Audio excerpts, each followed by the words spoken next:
लोकसभा चुनाव का बिगुल बजते ही राजनीतिक दलों ने अपनी रणनीति पर काम करना शुरू कर दिया है। देश की सबसे पुरानी पार्टी कांग्रेस आज गुजरात में अपनी वर्किंग कमेटी की बैठक में जारी है। इस बैठक में लोकसभा चुनाव की तैयारियों पर चर्चा होगी। कांग्रेस अध्यक्ष राहुल गांधी, यूपीए चेयरपर्सन सोनिया गांधी, महासचिव प्रियंका गांधी वाड्रा समेत पार्टी के बड़े दिग्गज इस बैठक में हिस्सा ले रहे हैं। ऐसा 58 साल बाद हो रहा है जब कांग्रेस की ये बैठक गुजरात में हो रही है। इस बैठक में राहुल गांधी ने ऐलान किया कि पूरे देश में लागू होंगे न्यूनतम आय। राहुल गांधी ने कहा कि प्रधानमंत्री नरेंद्र मोदी भगोड़े नीरव मोदी को भाई बुलाते हैं और उनकी सरकार ब्रिटेन को नीरव मोदी के बारे में जानकारी नहीं दे रही है। उन्होंने कहा कि 2019 में हमारी सरकार बनेगी और हम पूरे देश में न्यूनतम आय लागू करेंगे। साथ ही राफेल पर मोदी सरकार को घेरते हुए उन्होंने कहा कि 2014 में नरेंद्र मोदी ने कहा था कि वह चौकीदार बनेंगे, लेकिन आज हर कोई यह कह रहा है कि चौकीदार चोर है। उन्होंने कहा कि नरेंद्र मोदी वायुसेना की तारीफ करते हैं, लेकिन ये नहीं बताते कि उन्हीं की जेब में से 30,000 करोड़ रुपए लेकर उन्होंने अनिल अंबानी की जेब में डाला।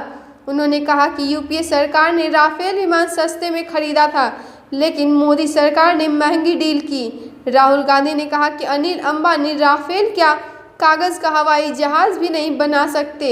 उन्होंने कहा कि कांग्रेस ने मसूद अजहर को जेल में डाला था और बीजेपी ने उसे छोड़ दिया। राहुल गांधी ने कहा कि पुलवामा के गुनहगार मसूद अजहर को बीजेपी की सरकार ने छोड़ा और पाकिस्तान भेजा। अजीत डोभाल मसूद अजहर को कंधार छोड़कर आए थे। साथ ही राहुल गांधी का मोदी सरकार पर एक बार फिर करारा वार हुआ और कांग्रेस अध्यक्ष राहुल गांधी ने कह दिया कि इस बार दो विचारधाराओं की लड़ाई है। दो विचारधारा गुजरात में है। एक और महात्मा गांधी है, उन्होंने अपना जीवन देश को बनाने में लगा दिया और आज दूसरी शक्तियां इस विचारधारा को कमजोर करने में लगी है। उन्होंने कहा कि इतिहास में ऐसा पहली बार हुआ जब सुप्रीम कोर्ट के 4 जज प्रेस कॉन्फ्रेंस करने आए। आज देश की संस्थाओं पर हमला किया जा रहा है। उन्होंने कहा कि Narendra Modi make in India, startup India की बात करते हैं, लेकिन युवा आज नौकरी के लिए भटक रहे हैं। राहुल गांधी ने कहा कि नरेंद्र मोदी ने उद्योगपतियों का कर्जा माफ कर दिया, लेकिन इनकी सरकार किसानों का कर्ज माफ नहीं करती। मध्य प्रदेश, राजस्थान, छत्तीसगढ़ में हमने 2 दिनों के अंदर किसानों का कर्ज माफ कर दिया।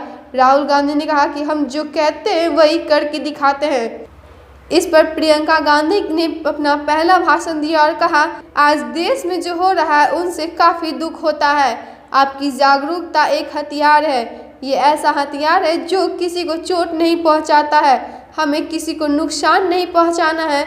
उन्होंने कहा कि चुनाव में फिजूल के मुद्दे से बचें।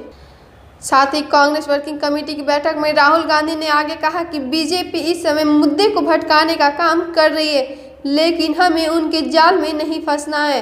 कांग्रेस लगातार रोजगार, किसान और अर्थव्यवस्था का मुद्दा उठाती रहेगी।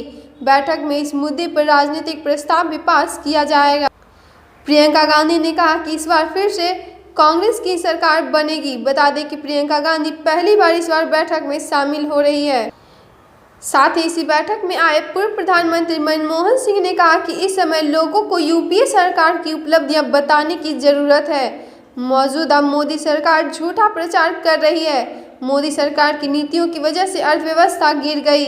वहीं यूपीए चेयरपर्सन सोनिया गांधी ने बैठक में कहा कि राष्ट्रीय हित के साथ समझौता कर राजनीति की जा रही है। उन्होंने कहा कि मोदी खुद पीड़ित बनने की कोशिश करते हैं, लेकिन असली पीड़ित देश की जनता है।